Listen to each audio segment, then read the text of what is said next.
desenvolvimento do trabalho pedagógico. E a gente sabe que essa demanda dos professores é uma demanda não atendida, né, pela sociedade acadêmica, né, pelos órgãos centrais. A discussão se coloca que, na verdade, não existem disciplinares, né? Existem escolas mal organizadas, mal geridas e classes mal geridas em que o problema é pedagógico. Então a gente começou a se debruçar a estudar um pouco sobre isso, principalmente no Fundi 2, né? Fundi 1 a disciplina ainda é mais controlada, porque é um professor só, enfim. No Fundi 2, naquele rodízio, agora eles têm 10 professores, a coisa fica insuportável, né?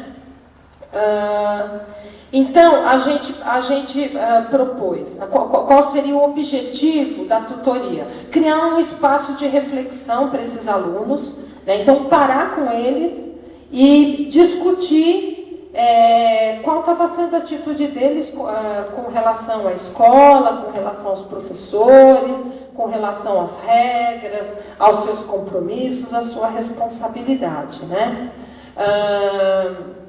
E aí a gente teria, na verdade, reuniões, ele se desenvolveria da seguinte forma: seriam reuniões semanais, em que um professor tutor, né, um professor daquela determinada classe, pararia e discutiria com eles os temas decorrentes da própria cotidiana, dos problemas surgidos na escola, né? Essas discussões, elas seriam, na verdade, disparadas por um texto a ser lido, né? Aliás, esse foi um dos problemas no primeiro semestre, que a gente tentou consertar depois, porque a segunda-feira, no coletivo, seria o dia de discussão, né, e de preparação desse material. Até então a gente não tinha muita clareza de que tipo de material, os temas, os assuntos já estavam bem definidos, mas qual tipo de material adequado. E a gente buscava sempre esse material. Posso retomar aí? Tudo bem? A origem, partimos de um diagnóstico, né? Demanda trazida pelos professores. A indisciplina é o maior entrave para o desenvolvimento do trabalho, inclusive de aplicação de novas estratégias. Os professores colocavam sempre isso, que preparavam, né, quando a gente falava, vamos mudar as estratégias, o planejamento, não sei o que lá, todas as novidades, na verdade, que se trazia para a sala de aula, não mudavam a postura do aluno, o que deixava a gente meio que, né, bom, mudamos, trouxemos vídeo, fizemos isso, aquilo, e mesmo assim, a indiferença, a falta de postura, a conversa, tudo aquilo continuava e se mantinha. Também a deterioração das relações entre os alunos, fenômeno que traduz um convívio de intolerância com as diferenças. A gente, antes de ser nomeado bullying e de estar na mídia, né, a gente percebia que existia um problema de intolerância entre eles, que estava se tornando cada vez maior, né? Que é uma coisa até do capitalismo neoliberal, né? É assim, ou você é igual a mim, aí eu te amo se você for igual a mim, e não importa o que você faça, você vai ter o meu apoio total. Agora, para os diferentes, o ódio, né? Então, essa é uma situação que a gente percebia na escola e que, na verdade, é reflexo de uma sociedade que é assim, né? Que precisa, na verdade, se unir em guetos para poder sobreviver nesse mundo tão complicado. E a questão do racismo, que também na verdade, a gente tem uma comunidade de descendência africana, né, de descendência negra, na sua grande maioria, que nega isso, que lida muito mal com isso.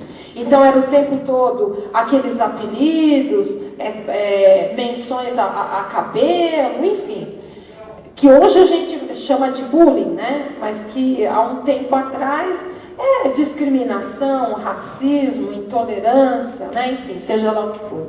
Isso também foi colocado dentro do projeto, né? A gente tem que trabalhar com isso, porque se a gente não aumentar essa tolerância e não melhorar essas relações, então aí não há nada a se fazer, nenhum conhecimento sobrevive a essa situação de animosidade, né? A necessidade de mudanças para adequação da escola à nova realidade social. Não se trata de conflito de gerações, mas sim de uma transformação muito rápida e radical das últimas gerações. A gente percebeu que aquilo que existia, que a gente falava, né, dos conflitos de gerações, ultimamente é alguma coisa maior, mais complexa. Né? Se trata de uma completamente diferente da nossa, né? Da mídia, da informática, da informação rápida. Eles são muito diferentes de nós e a gente tem dificuldade de lidar com isso, além da distância natural das gerações. Né? Um jovem e um adulto, uma criança e um adulto, já é complicado. Ainda eles crescendo e vivendo num mundo sem as nossas referências, né? Porque das nossas referências eles não têm nada. Né? Quando eu falo para o meu filho que teve uma época em que homem não usava brinco, ele não acredita. Se a gente começa a conversar com essas crianças, a gente vê que eles fazem parte de um mundo completamente diferente dos nossos, as referências são. E a escola precisa perceber isso. Né? Eu só quero discordar do meu grande colega e amigo quando ele diz que a escola vai muito bem. Obrigado. O problema é a sociedade. A gente não vai muito bem porque nessa sociedade louca e diferente nós temos que nos adequar a ela. Então não dá para a gente usar os mesmos paradigmas, os mesmos parâmetros que a gente usava há 20 anos atrás, há 10 anos atrás. A gente tem que entender que a nossa clientela hoje, como diz a minha POI, é fast. E sendo fast, a gente vai ter que se adequar a isso tudo, a essa nova linguagem deles, né? Enfim, aos valores que eles têm, que são muito diferentes dos nossos e que a gente tem uma dificuldade muito grande de lidar com isso, né?